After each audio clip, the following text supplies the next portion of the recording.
And we just wrapped up a little design meeting here. As you can see, we have the wall hung roughed in and the drain installed. We just wanted to make sure that we are the proper height from the floor. And this is the island drain for the freestanding bathtub. And we were looking at the shower wall now and placing the location of the fixtures in this nice gold color placement of the niche shower head and all that.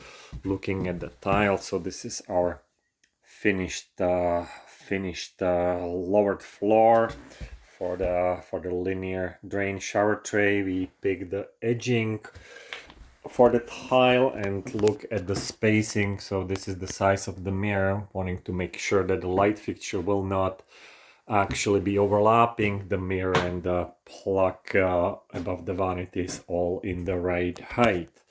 This will be a wall hung vanity, so we put some proper blocking in to hang it off this wall.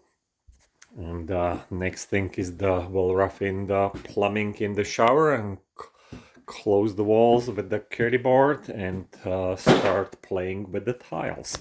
So stay tuned for more. Thank you for watching.